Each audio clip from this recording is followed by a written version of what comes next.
Yun nga, yung freebies nyo na dun, lahat ng head unit, kasama na yun. Eh kasi pag may mga ganyang unit, hindi na rin naman namin tinatanggal. Ay, di man. Magkano ba ida-down nila, sir? Pupul din natin eh. Ay, pa-full nyo rin. Pares, full pala ito eh. Oo, mga buyer dito, lahat gusto eh. So, actually sir, ang minimum lang namin na down payment, 50 lang. Yung remaining balance upon releasing ng unit. Kasi medyo mating pa eh. Ano eh. Hindi, pag reserve naman sir, reserve naman na yun. Pero nasa inyo sir, kung gusto nyo bayaran, wala namang kasi yun. Ganun din, babayaran ko din. Saan pala kayo sir? Sa barko kayo sir, ano? Oo. Saan kayong destino? Sabi nga nung kasama ko, tanda mo si Kenny. Kenny naman, shout out mo daw. Shout out. Oo. Ito sir, naka-video naman. Shout out sir Kenny. Ayun. Mga yan, pinauna akong bumili. Nakapila pala kayo sir. Ayan, so ano ngayon guys? Lunes. Happy Monday. Kanina si boss, kung makita niyo sa isang video, taga Nueva Ecija. So finally pay na to kanina. Prep na natin tong unit. 2015 na Ford Fiesta sedan, automatic. Sila sir naman, dalawa nagkasabay.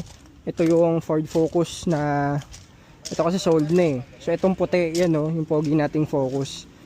Yung fully loaded natin na 2013 model. So naka body kits na yan. Gawa pa yan sa maayos na shop sa Clifford. Pati yun, kung familiar kayo doon. Mga wing, yung loob din, kompleto yan.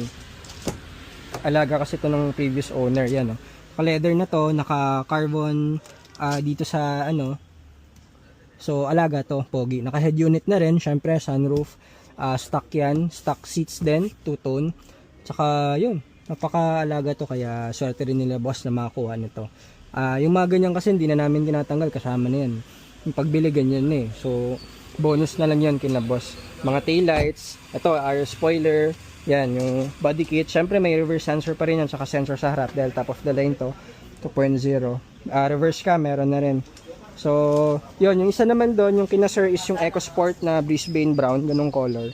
Andun sa kabilang parking natin. So ewan ko ba sa mga buyers natin, fully pay na kahit wala pa yung unit. So dito guys, ang deposit lang namin, requirement, minimum 50k. Upon releasing is yung full payment, pero tatlo silang ngayong araw gusto i-fully pay. Takot daw sila baka makanahan. Pero syempre kapag nag-down payment kayo, good or sold na yun guys. Kaya kami nagre-require ng deposit, ng down payment. Pero gusto nila lang i-full payment, so wala naman din kaso sa amin yun. So maraming salamat po ulit sa tiwala mga sir. Lalo na doon sa mga taga-abroad natin na followers din. Thank you so much po. At prep na natin tong mga unit. Ito, hopefully yung iba mahabol natin before Christmas kasi nga napaka-busy ngayong season. So yun, maraming salamat po GTA Cars. Thank you. Kaya pala kayong nanonood doon. Anong barko yun sir? Silver Sea. Silver Sea. Shout out natin sir. Mga taga Silver Sea. Shout out. Marami pala yung nanonood doon. So ayan, si boss na una na doon sa yung focus niya sir. So inunahan niya na. At least March pa kayo, ma-enjoy niyo pa yung unit dito. Ano? Oo. Ganda eh, ang focus kasi namin, medyo limited lang. Tulad niyan, ilan? Parang 4. Eh, medyo mabilis din ma-out kasi yung focus kasi nga pogi kasi. Oo. Malaki lang yung makina pero sa Fiesta EcoSport, mas malawag siya ng konti. Hinintay ko to sa akin. Kasi parang hindi ako nakakuha din sa mga candy rin eh. Maganda rin yun, no? Pero iba, hindi ko nakuha yung mga yung Fiesta pa lang, things na eh. So, lalo na yung focus. Yung EcoSport naman kasi advantage nun, mataas yung ground clearance. Hindi naman nalubog din sa amin. Kung depende kasi yan kung saan yung gagamitin. So kapag yung iba, mga probinsya, maraming mga lubak, rough road, EcoSport the best. Bagyo, maning-mani ba kaya? Oo, Baguio sir, kasi yung lakas ng engine yun eh. Sa akyatan, kayang-kaya yan. Hindi kayo mangangamba dyan sa, ano dyan, sa Focus. Actually kahit naman EcoSport, Fiesta, pero kami yung EcoSport na blue, Zambales, Baguio, lagi bumabiyahe kada... May mga sa Cebu pa kayo, yung mga lalaki. Oo, parang every 2 weeks ata yung bumabiyahe yung Baguio. So lahat yung mga yun, tested na yun. Pinakamalupit si ate, yung nagpa-change oil dito na akala niya 100,000 bago pa. Ay, yung si madam. Bumili sa amin yun, isang taon na. Isipin nyo, yun nga, walang change oil. Okay pa yung kotse niya eh. Pero syempre, hindi naman namin ina-advise na ganun. Kasi para alagaan din kayo ng unit nyo, di every 6 months ang PMS. Kasi mahirap na magka-oil sludge yun. Diba? Pero isipin nyo, walang issue, gamit niya araw-araw. Oo nga. Paggala ng gala yun si madam eh. Parang yung langis niya na parang ano na. Oo. Na siguro. Ako ko, sabi ko, PMS namin. Kita man, di pa rin bumalik hanggang ngayon. Sana naman, di magka-problem yung kotse niya. Okay, bago naman lahat kasi bago dito nare-release. Kasama na yun, PMS. So, sa inyo bonus na lang yun. Bali, usually talaga, 5,000 kilometers.